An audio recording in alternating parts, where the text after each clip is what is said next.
प्रणाम सभी को। FSSAI क्या होता है? FSSAI का full form food safety and standard authority of India. तो आजकल मैं जैसा नोटिस कर पा रहा हूँ, ना तो FSSAI में सेफ्टी है और ना ही स्टैंडर्ड है। तो इसको SS हटा देना चाहिए और इसमें से सिर्फ FAI रखना चाहिए, फूड अथॉरिटी ऑफ इंडिया, जो नाम के लिए रहेगी। अब माइंड में मैं ऐसा डिसरेस्पेक्ट नहीं कर रहा हूँ अपने देश की फूड अथॉरिटी को, लेकिन कई कई जगहों पर इतनी ज़्यादा नेग्लिजेंस है ना, जिसका इम्पैक्ट इतना भारी हो सकता है जनता के ऊपर, और कुछ केसेस में इतना एक्सट्रीम हो सकता है जिसका हमको आइडिया भी नहीं। तो इसी के ऊपर आज मैं बात करने वाला हूँ। अब देखिए, मुझे पता है FSSAI का ये काम नहीं है कि एक एक आदमी को, एक एक फूड प्रोडक्ट को, या एक एक जो बिजनेसमैन है उसको जा करके उसके प्रोडक्ट्स को टेस्ट करे, मानता हूँ। लेकिन जो स्टैंडर्ड इन्होंने अपना प्रोसीजर बना के रखा है, जो स्टैंडर्ड इनका टेस्टिंग प्रोटोकॉल है फॉर थिंग्स जैसे कि प्रोटीन कंटेंट, जिसके बारे में हम आज बात करने वाले हैं, तो इनका जो स्टैंडर्ड प्रोटोकॉल है वो बहुत घिसा पिटा और बहुत ही पुराना है, और वो सही तरीका नहीं है प्रोटीन को डिटरमाइन करने का। क्योंकि आई एम श्योर FSSAI शायद इस बात से अवगत नहीं है, लेकिन उसका ये जो स्टैंडर्ड जो मेथड बना के रखा हुआ है ना, उसको कई कंपनियां उसका मिसयूज़ कर रही हैं। मिसयूज़ कैसे कर रही हैं कि जो उनका स्टैंडर्ड है, जो उनका स्टैंडर्ड टेस्टिंग का प्रोसीजर है प्रोटीन के लिए, प्रोटीन कंटेंट के लिए, उसमें एक बहुत बड़ा लूप होल है। बहुत बड़ा लूप होल है मतलब बहुत बड़ा गैप है। मैं आपको समझाता हूँ। तो FSSAI जो मेथड यूज़ करता है जिससे वो प्रोटीन का कंटेंट निकालता है, उसको हम कहते हैं जेल-डाल मेथड। जेल-डाल मेथड आई नो आप सभी ने पढ़ा हुआ है। उसका एक सार बताता हूँ मैं, कि जो सैंपल है उसको सल्फ्यूरिक एसिड के साथ उसका डाइजेशन करवाते हैं, फिर उसको अमोनियम सल्फेट में कन्वर्ट करके फिर टाइट्रेशन वगैरह किया जाता है, तो नेट अमोनिया कंटेंट आता है। फिर उससे हम नाइट्रोजन कंटेंट निकालते हैं, तो हम पता चलता है कि अच्छा, ये सैंपल में इतना अमाउंट ऑफ प्रोटीन है। तो उससे हम बेसिकली नाइट्रोजन कंटेंट टेस्ट करते हैं, जो कि हमको प्रोटीन से लिंक करके बताता है। सो ये वाला मेथड है जो कि FSSAI का स्टैंडर्ड है। और ये जेल-डाल मेथड का जो प्रोटीन कंटेंट टेस्ट होता है ना, 700 रुपये का हर लैब में हो जाता है। 500, 700, 600, 1000 रुपये के आसपास या उसके अंदर हो जाता है हर एक ठीक ठाक लैब में, कि भाई मेरे को प्रोटीन कंटेंट का टेस्ट करवाना है, इसमें कितना प्रोटीन है। तो वो जेल-डाल मेथड से ही टेस्ट करते हैं। अब ये प्रोसेस देखिए सस्ता क्यों होता है ये टेस्ट, क्योंकि उतना कॉम्प्लिकेटेड नहीं होता प्रोसेस ये। इसमें नेट नाइट्रोजन कंटेंट निकालना है एंड दैट्स इट, आपका प्रोटीन कंटेंट आ जाएगा।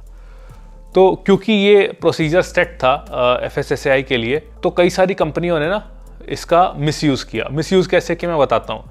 देखिए, प्रोटीन जो होता है ना, प्रोटीन बना होता है अमीनो एसिड से।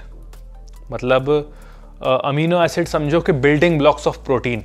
मतलब कई सारे अमीनो एसिड्स जब एक साथ मिलते हैं तो हम उस जो फूड है उसको कहते हैं कंप्लीट प्रोटीन। मतलब एक कंप्लीट प्रोटीन फूड या फिर एक कंप्लीट प्रोटीन सप्लीमेंट या कंप्लीट प्रोटीन इन जनरल वो होता है जो कि सारे अमीनो एसिड्स से मिल करके बना होता है। 20 अमीनो एसिड्स होते हैं हमारे पास में, जिनमें से 9 एसेंशियल होते हैं और 11 नॉन एसेंशियल होते हैं। तो जब नॉन एसेंशियल और एसेंशियल इवनली, एक ठीक मात्रा में इवनली डिस्ट्रीब्यूट होकर के मिलते हैं, तो वो प्रोटीन का सोर्स कंप्लीट कहलाता है। जैसे मैं एग्जांपल देता हूँ, ये जो आप देख रहे हो यहाँ पर आपकी स्क्रीन में आएगा, 100 ग्राम में से जो 80 ग्राम या 70 ग्राम प्रोटीन है, उसका अमीनो प्रोफाइल ये दिया हुआ है। इस तरह से डिस्ट्रीब्यूट होता है थोड़ा सा, मतलब कि ना किसी में बहुत ज़्यादा ना किसी में बहुत कम। तो इसको कहते हैं evenly distributed amino acid profile. और ये देखो, ये प्रोफाइल में आपको दिखाई दे रहा होगा कि एक आध जो अमीनो एसिड है वो बहुत ज़्यादा बढ़ा हुआ है बाकी के कंपैरिजन में। जैसे आप देखोगे कि ये जो टेस्ट रिपोर्ट है, इसमें 33 ग्राम आर्जिनिन है। 100 ग्राम में से 33 ग्राम आर्जिनिन है, बाकी सब थोड़ा थोड़ा है। आर्जिनिन एकदम से बढ़ा दिया। इसमें देखो 20 ग्राम टॉरिन है, सब कुछ थोड़ा थोड़ा है, टॉरिन एकदम से बढ़ा दिया। तो कहने का मतलब है कि सेलेक्टिव अमीनो एसिड्स को बढ़ा दिया, है ना। तो अब जेल-डाल मेथड में क्या होता है, देखिए, जो भी अमीनो एसिड होता है ना, मतलब प्रोटीन सारे अमीनो एसिड से मिलकर बना है, तो जितने अमीनो एसिड होते हैं वो सब समझो नाइट्रोजन होता है सब में। तो जितने भी अमीनो एसिड्स होते हैं सबको जेल-डाल मेथड नाइट्रोजन के कंटेंट में ही काउंट करता है।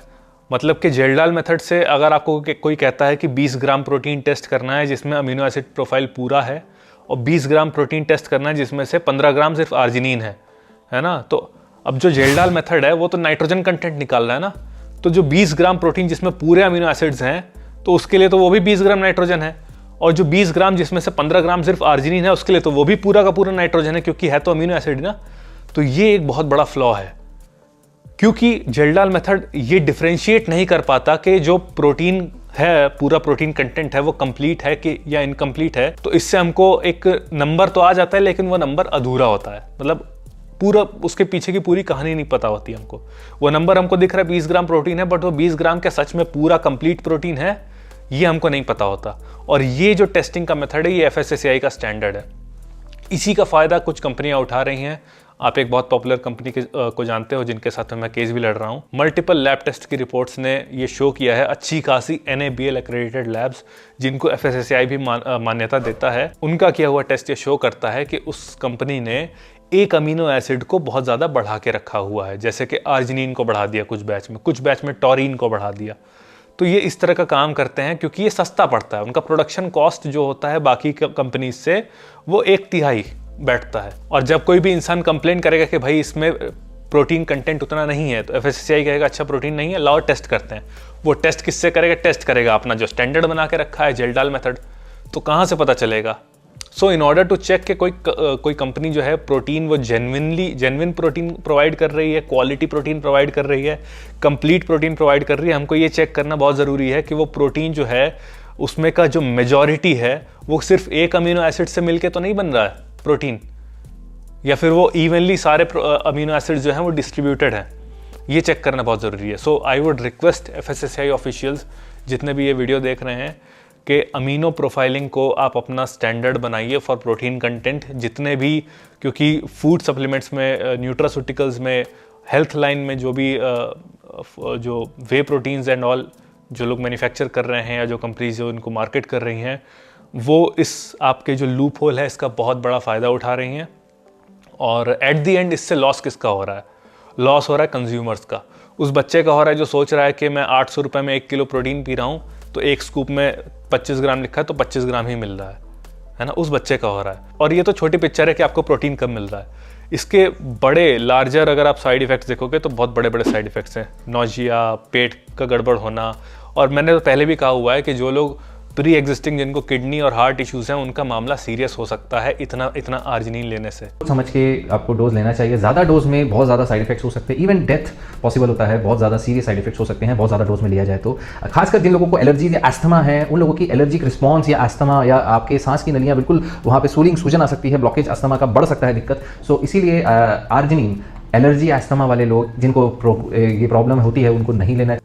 अभी मैंने एक टेस्ट करवाया था श्री राम इंस्टीट्यूट से, उसमें तो निकल करके आया था कि 20 ग्राम टॉरिन है। 20 ग्राम टॉरिन आप लोग इमेजिन कर सकते हो 20 ग्राम टॉरिन कितना खतरनाक होता है। 20 ग्राम टॉरिन 100 ग्राम के प्रोटीन में, मतलब कोई इंसान अगर दिन के 3-4 स्कूप पी रहा है वो प्रोटीन, घटिया प्रोटीन, तो उसको बॉडी में 20 ग्राम टॉरिन जा रहा है। और एक आम आदमी इसके प्रति आवाज़ क्यों नहीं उठा सकता? क्योंकि FSSAI ने स्टैंडर्ड ही इतना घटिया सेट करके रखा हुआ है।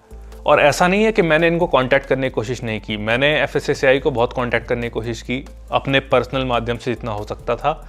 मैंने इनको मेल्स भेजे, एक ऑफिशियल को पकड़ के मेल भेजा, इनके हेल्पलाइन नंबर पे कांटेक्ट किया और इनकी ऑफिशियल मेल आईडी पे भेजा। जो मल्टीपल स्टेट्स के रीजनल ऑफिसेज होते हैं उनको मैंने CC किया, उनको मेल किया, लेकिन कोई रिस्पॉन्स नहीं। तो ये चीज़ मुझे थोड़ा सा बॉदर करती है कि हमको थोड़ा सा रिस्पॉन्सिबल होना चाहिए, क्योंकि भाई थोड़ा फूड सेफ्टी का मामला है। सिर्फ हम रेस्टोरेंट्स और ढाबों पर छोटे छोटे हमला करके अपने आप को बड़ा नहीं दिखा सकते। हमको जो बड़े लार्ज स्केल पर जो लोगों के साथ में गलत हो रहा है उसके साथ भी हमको थोड़ा सा जस्टिस करना पड़ेगा।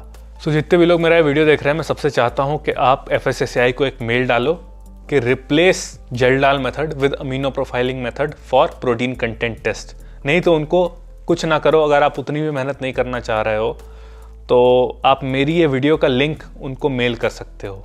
एंड सिंस FSSAI जो है वो मेल का रिस्पॉन्स नहीं देती है, तो आप एक और काम कर सकते हो, ट्विटर में जा करके मेरी वीडियो का लिंक लगा करके वहाँ पर FSSAI को टैग कर सकते हो। इतना देखो आप कर सकते हो। देखो मुझे पता है कि आप लोग बहुत आलसी हो, आपसे कुछ भी कह दो आपसे कुछ होता नहीं है, आप निकम्मे हो एक नंबर के, लेकिन ये मेरे लिए नहीं कर रहे हो, आप अपने देश के लिए कर रहे हो। मुझे पता है इसमें भी बहुत निकम्मे लोग हैं, आलसी लोग हैं, नहीं करेंगे, लेकिन जो 1% वो वीडियो देख रहे हैं, जो करने वाले लोग हैं, उन लोगों से कह रहा हूँ भाई कर दो, है ना, क्योंकि ये चीज़ बेनिफिट के लिए ही है। अब सारा काम जो है अर्पित मंगल भाई और ट्रस्टिफाइड तो नहीं चलाएगा ना सारा काम, हम लोग को भी तो अपने हाथ में कुछ लेना पड़ेगा ना काम। और जो देश की अथॉरिटी को काम करना चाहिए वो काम जाके बैठ करके ट्रस्टिफाइड अर्पित भाई कर रहे हैं, तो इट्स अ शेम, है ना। तो जो जिसका काम है वो उसको करना चाहिए ना। और अगर आप मेरी वीडियो देख रहे हो, यहाँ तक पहुँच गए और टैग नहीं किया जा रहा आपसे आलस के मारे, कौन मेरी वीडियो को बंद करेगा, कौन ट्विटर खोलेगा, कौन वहाँ पे 4 शब्द टाइप करेगा, मेरी वीडियो का लिंक कॉपी करके पेस्ट करेगा, बाप रे बहुत भारी मेहनत हो जाएगा।